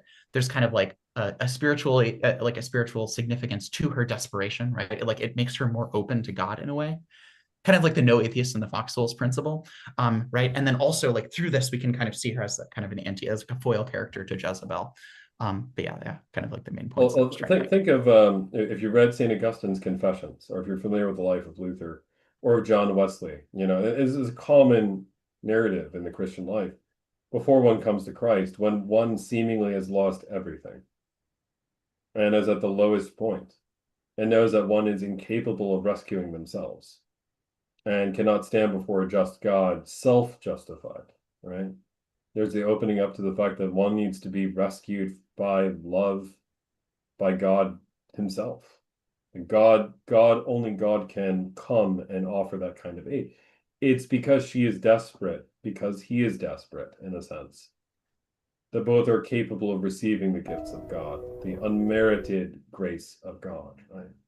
Whereas Jezebel, you could say she believes herself to be pretty self-justified. She has wealth, she has privilege, she has power, and more than wealth, privilege, and power, she believes that she has a deity who obeys a bit of a formula. Carry out these rituals, God will generally pretty well behave, although God will be capricious in their system, or the gods will be capricious in their system, right? At least Baal might be according to the culture at the time, right? Whereas here, Yahweh is like Aslan. He's a good, but he's not a tame lion. He's going to reach out to whomever he wishes and love. And love. Yeah. I just thought of Book of Narnia there. He's like, he is not a tame lion, but he is a good lion. Yeah. Think of it. In what way is Yahweh being a It was lion? the last. Yeah. Yeah. They were looking for him, but that's basically what they told him. He's got off to where he wants to go. Yes. Anyway, yeah. Just God's not a slot machine. No, God is not a slot machine. And I think that this narrative shows that beautifully, that, Yeah. Elijah, just because Elijah is a prophet doesn't mean that the people of God will listen. God will find Yeah. his people Yeah. according to the heart, really, here, which is pretty magnificent. This widow's heart is open to God. This widow's heart is larger in some sense than all the temples that have been erected to other gods in Israel. It's pretty wild when you think about it. The temple of the heart, the posture of the heart towards God. Yeah. I'm really Baptist in that way tonight, but it's true. To connect this to the worry that I had earlier, I wonder if like one of the reasons that God did indeed punish everyone, or did stop the rains across the entire land, like was to facilitate something like this, right? Was to maybe in this particular case make one widow's heart more receptive, but maybe in a broader sense make everyone's hearts more receptive. Right? I don't know. I'm going to say something in agreement that had I said it in my chaplaincy training would have gotten me fired in 3-2-1, but I believe it to be true with all my heart. J.R.R. Tolkien calls death what in the Silmarillion? Does anyone remember? The gift of Iluvatar. Yeah. Right. The gift of Iluvatar, right? And does anyone remember an angry letter that Tolkien received from a fan about that statement? Good. A beloved fan of Tolkien said, well, you're a good devout Christian, you're a devout Catholic, Tolkien.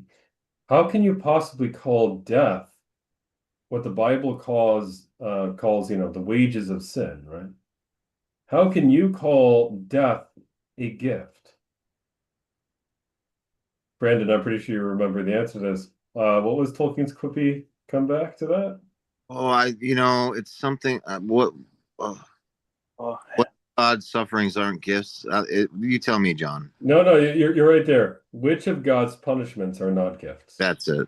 And Stephen Colbert went on to actually quote that in an article that he wrote about the plane crash that killed his entire family essentially, and how he came out of that. Yeah, I mean, basically, it's hard. It's hard to live in that mindset Yeah. because it doesn't feel like a gift. It doesn't. But I live in, I'll be honest, my loss of eyesight in age 6, the brain tumor diagnosis in 2016, and honestly, what was tougher than losing my eyesight and the tumor, 2020 cut me off from all social activity. I lose my mind. Those didn't feel like gifts, but in the final analysis, when I'm before the throne, and Adonai, Hashem, Jesus himself shows me the life I would have lived had I not undergone those crosses.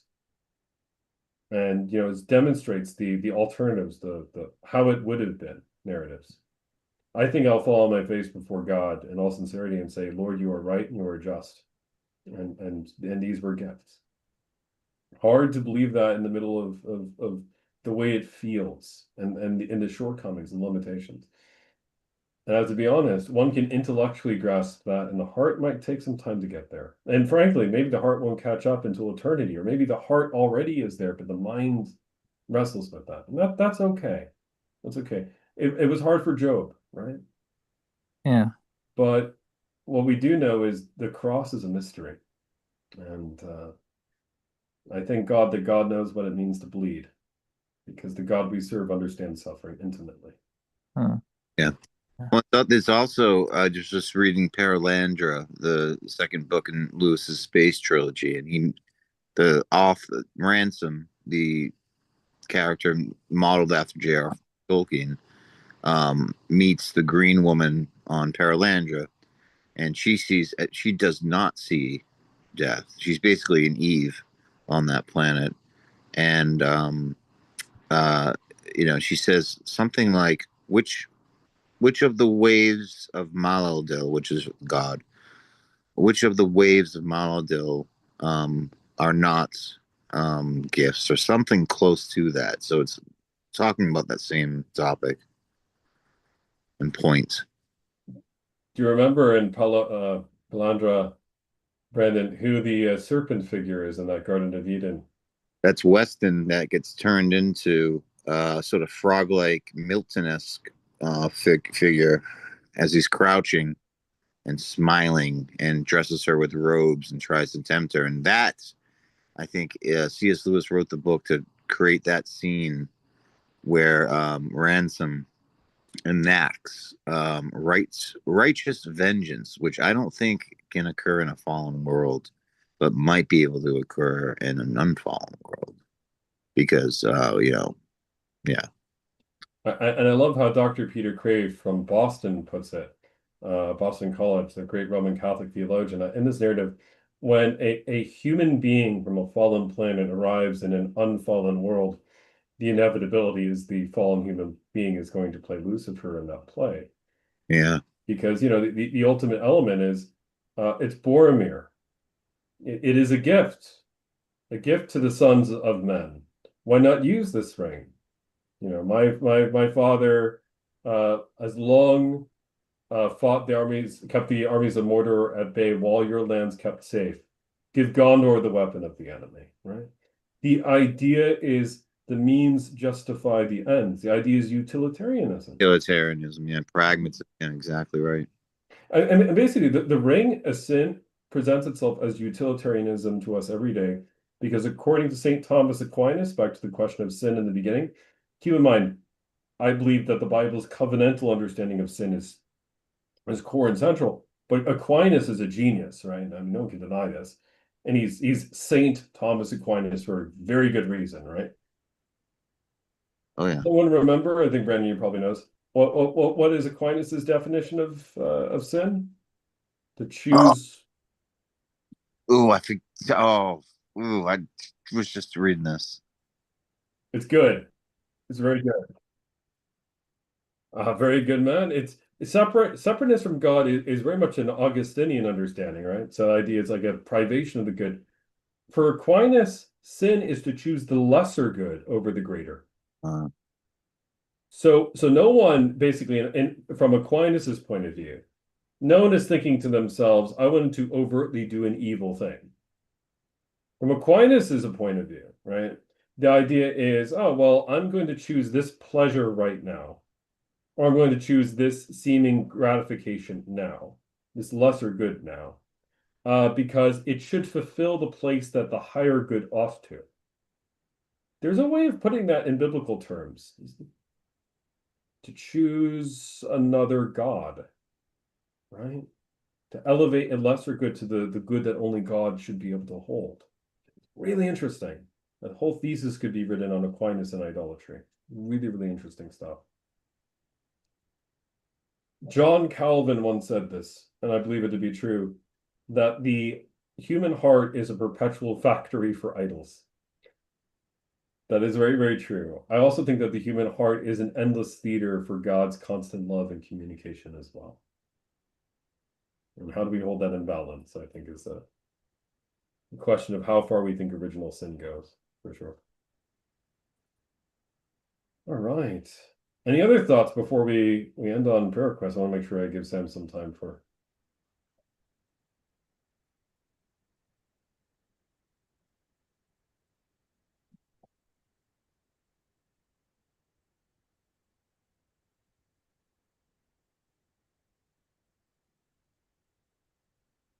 Matt, what do you think it alludes to? I'm very excited to give my 2 cents, but I'm eager to get yours.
Yeah.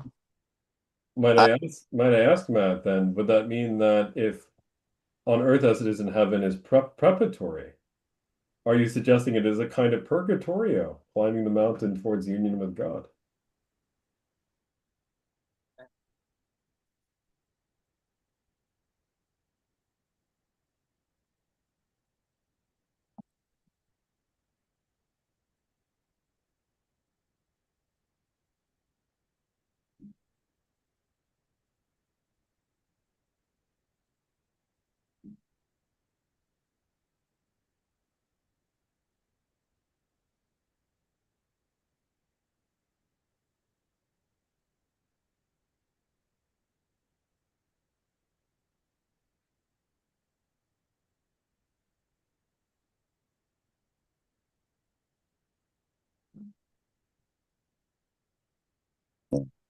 can I say this too about this probably goes right to it. Um, addresses this issue of on in heaven as on earth. Um, in Paralandra again, the Weston character who is become fully possessed at this point says to Weston, he says, "Well, no," he's like, I know that the spirit now everything. I used to think it was matter, but now it's all spirit. Spirit is where it's at, and I have to expand, expand, expand, expand, and it's not him, but it's obviously the devil, right? So he's been taken over. Essentially, what that means is that Weston, who was once rigidly scientifically materialistic, has become Gnostic in that he now only believes in the spirit. The creation isn't really matter. It's just spirit. That's what we need to be liberated from our bodies. Where actually the Christian worldview is as above, so below, which is all of creation is God's. You know, so heaven and earth, and that, and so everything is teeming with life. Every little minute little thing on the material plane as well. That's actually very significant, Brendan, because remember verse 1:1 of the entire Bible reads, Yeah, exactly right. in the beginning, God, Created the heavens and earth, not just the heavens. exactly right. So, and that means that the human being is not a soul trapped in a body, is not a body that happens to have a soul. The human being, according to a Christian worldview, a lower C Catholic worldview, a Jewish worldview, a biblical worldview, is a soul-body union. Yeah. You are not a disembodied soul. You are not simply a walking machine. And Right. therefore, equal and opposite heresies, Gnosticism and materialism. Yeah. And we can, Where do we find the solution of that, right? yeah. Okay, so heaven and earth coming together. In the ancient world, where do we see heaven and earth coming together? And particularly in a biblical and ancient context. In, let's see, heaven and earth come together in the covenant, the Ark of the Covenant. Ark Maybe. of the Covenant, right? And the Ark of the Covenant is in what building or what mobile structure? Oh, the tabernacle or the temple, Right. So, temple of Solomon. heaven and earth uniquely come together in the temple, right? Right. What else? And of course we find that we've in the new covenant, we have that in the body, blood, soul, and divinity in the Eucharist, right? Right. In his real presence through chalice and Oh, through the yeah. right. The garden as well. His real presence walks there too. And yeah. So in the garden as well. In the garden. Right. And in the garden, we find the universal image which all world cultures have shared from the very beginning, where heaven and earth are joined. You can walk through the Metropolitan Museum of Art in the Egyptian Hmm. wing and mistake one of these icons for a Christian icon. Yeah. The tree. Not just the tree, although the Oh, tree is okay. there. Think of it's such a primal image. Primal image. Huh. So much so that we take it for granted. But it's the very image which is being um, waged war against by the cosmic powers of darkness and the readings today. Maybe the woman and man. Yes, the woman, usually the husband figure, and then the child, Ah, Madonna and child, woman cradling child. I think Genesis chapter 12. Um, Lo, a sign appeared in heaven, a woman clothed with the sun, with the moon under her feet, and she was crowned with 12 stars, right? And she was in great labor, right? There's this sense in which, in that woman and the dragon imagery, that heaven and earth come together in family relationships, and of course, the imagery of giving birth, right? And also too in the imagery of a family unit, right? So the individual and the family joined there. So heaven and earth are coming together in that very biological sense. And to sound very, very in honor of the people with the funny buckle hats, who we're about to honor this month as well. Some of Samantha's ancestors. Oh, I love them. mine too. Yeah, right on. What does Jesus Yeah. about the coming together of heaven and earth, where two or three are we are present. I am present. right, where two or three Yep. are gathered together, there am I in the midst of them. That's why God's family traveled across the ocean, right? For the idea of God's presence not being confined when the structures seemingly become corrupt. That's why all of you are bloody well pilgrims tonight, as far as I'm concerned, because God's presence, the same presence that melts the face off of Nazis in Indiana Jones, the same presence that divided the waters, the same presence that gives life from the dead, which we'll read in next week's study. That same presence is with us on this Zoom call in your chest, in God's temple, right here and right now. So I get so hyped about this. Yeah. Heaven and earth, God's temple, God's new creation. It's coming. It is Yeah. coming.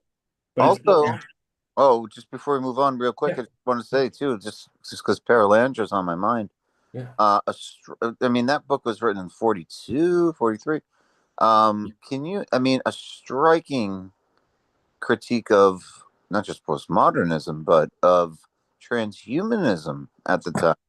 So transhumanism, which we have, people talking about, well, I'm going to upload my mind and spirit. I don't even believe in spirit, but I'm going to upload it to a machine that's going to live forever and expand into ever. And Lewis quite rightly in Paralandra points out that's chaos. That's Yeah, that's Western. That's absolute. a human consciousness would not do well inside a computer. Or living forever, and Yeah, yeah, Well, imagine a Hitler living forever. yeah. well, I just think of Doctor Who and the Cybermen. Yeah, well, that's Just like yeah, the second the Doctor Who gets rid of the motion chip out of the Cyberman, it just goes nuts. mhm. Or even the Daleks, or His head explodes. yeah. Sorry, I and didn't who, mean to go and off who think topic. of a or Tolkien analogy about immortality cut off from God's love, God's grace, a kind of artificial transhumanism with Sauron and 9 particular men. Hmm.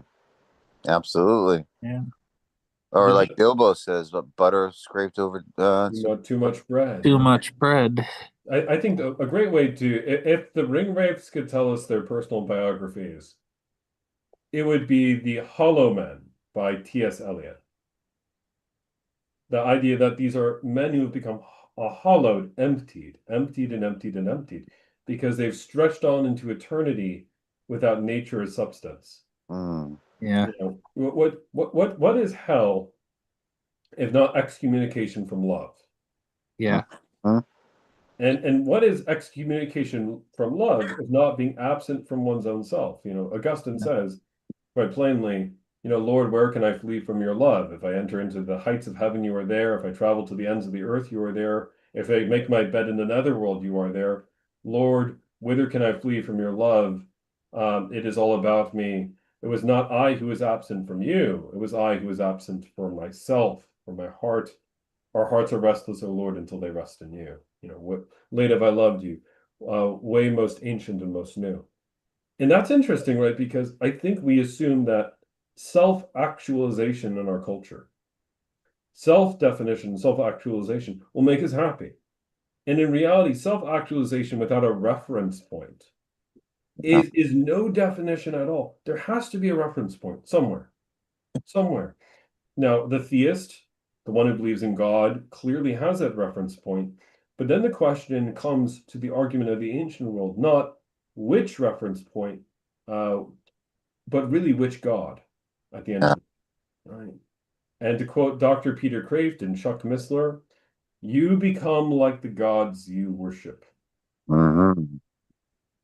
If you worship a God who is cold and calculative and statistical and materialistic, or Gnostic and escapist and formulaic, you will take on the attributes of that deity. Hmm. And there's a lot of folk out there, and this is the sinister part, which makes me tremble when I think of Ahab for a moment, Yeah. who Yeah. could sincerely say, "Oh, I'm very religious," Uh, and they could sincerely say, like Caiaphas, "Oh, I'm very devout in my ritualistic practice. I've gone through all the right rotes and rituals." yeah, has the Bible memorized, maybe. Oh, Right? I think Caiaphas had chapter and verse of Isaiah 53 totally memorized. Absolutely. And God's Yeah. he had apostolic succession back to Moses right there. Wow. Caiaphas is Yeah. a blood descendant of Aaron. He has the right succession, he has rightful authority, and yet he builds a golden calf metaphorically, he crucifies God right there. He Yeah. misses the boat entirely. He gets too wound up in his own. In a sense, he kind of gradually replaced God with himself. I would think. In the name of a religious structure, and I think this is the In the story name of religious structure, he kind of put himself as a godly figure rather than actually served God. To be honest, but maybe I'm just being a little too critical. But No, I think you are recounting the parable of the tax collector and the Pharisee. The yeah, Pharisee says, I thank you, God, that you have not made me like other men, not yeah, like adulterers, prostitutes, or like this tax collector. Right. yeah, I tithe, 5 times a week. I fast twice a month, yeah, And I look at that for a moment, and quite sincerely, you're right. He's not worshiping God, he's worshiping himself. Yeah. yeah, The suspicion I have about hell, to quote, in Christopher Marlowe, interestingly enough, in Dr. Faustus, describes hell as a state of mind. I believe Yes. I think it's a real place too, but it begins with a state of mind, right? State of That's how spirit. it enters. Yeah. Yeah. It's an ego-driven world where your only reference point is Yourself, and where every one of your desires actually, or well, not your greatest desire for God, but your desires, you get everything you want, right? You yeah. get, well, I mean, except for if you, I mean, yeah, you want unlimited yeah, food and gluttony, go for it. You want lust, get it. yeah. You just, it's There's a reason. your own There's a reason why Jesus said you can serve God or mammon. You can't serve both. masters. Yeah. And at the end of the day, how is that antithesized by the way of Christ, the way of the cross? Let he who would be my disciple deny himself, take up his cross Mm, daily, and follow me. Right? that's right. If you give yourself up, you will take it up again.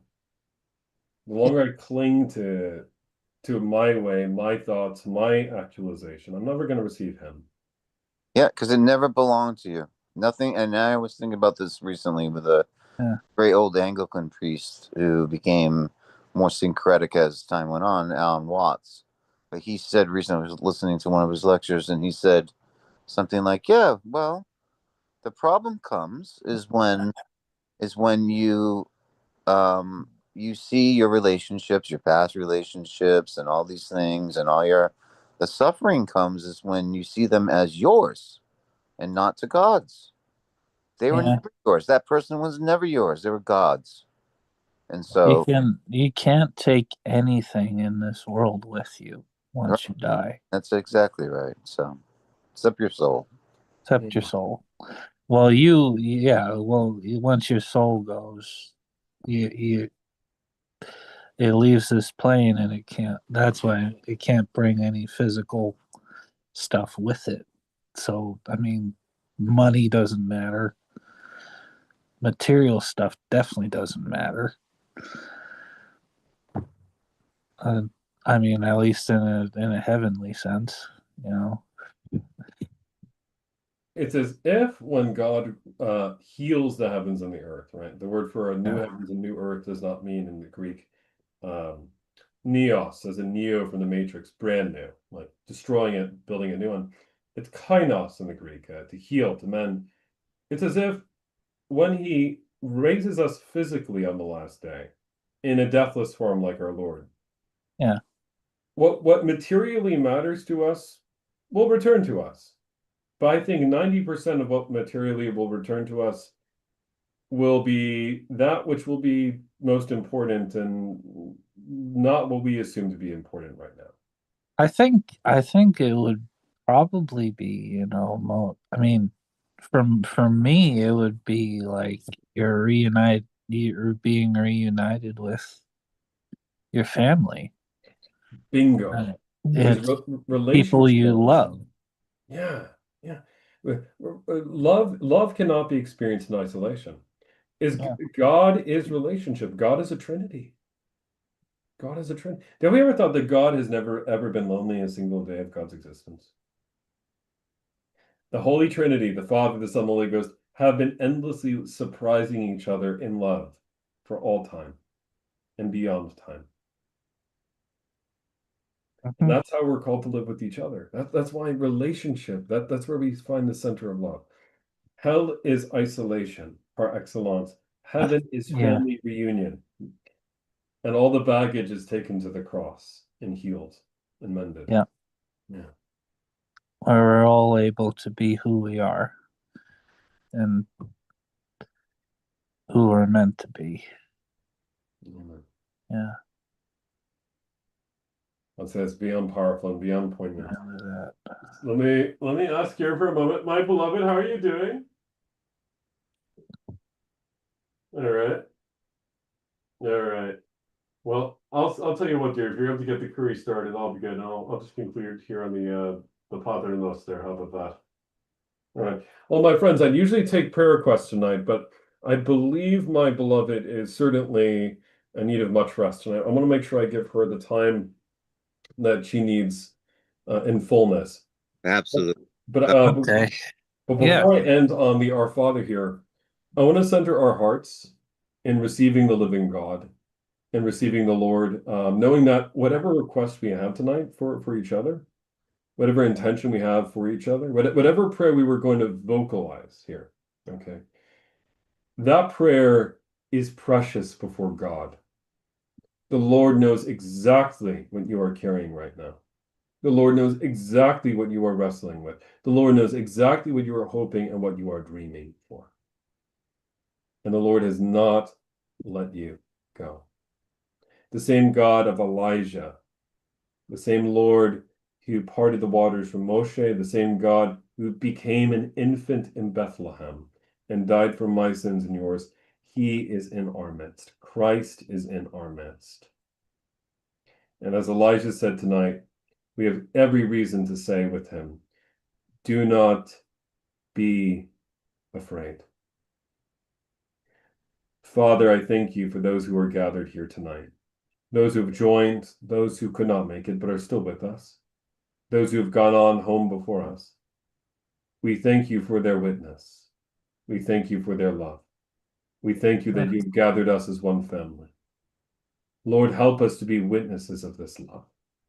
And wherever we are, to know that you are the Lord who gives us true hyperousias, hypersubstantial bread, sustenance that lasts. Help us not to fall for the false idols of this age, the false gods of this age, that is. Help us instead to entrust ourselves to you, who alone are the font of every blessing.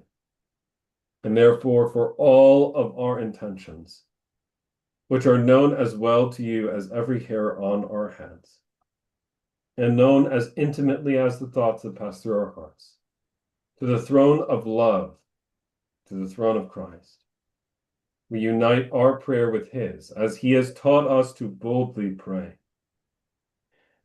Our Father, who art in heaven, hallowed be thy name. Thy kingdom come, thy will be done on earth as it is in heaven. Give us this day our daily bread, and forgive us our trespasses, as we forgive those who trespass against us.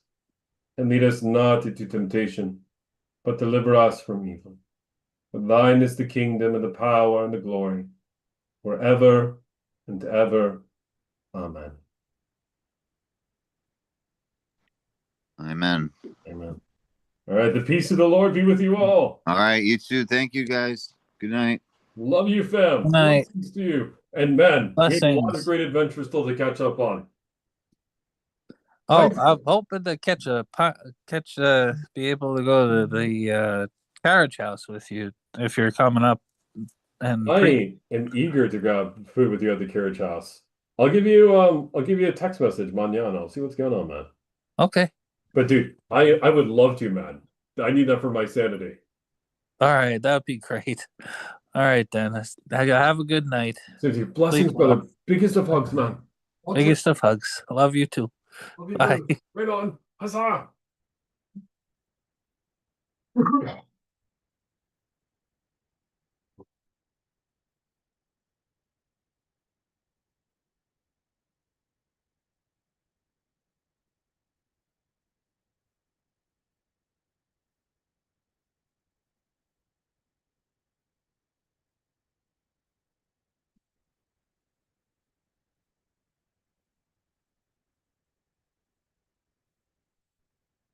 My daily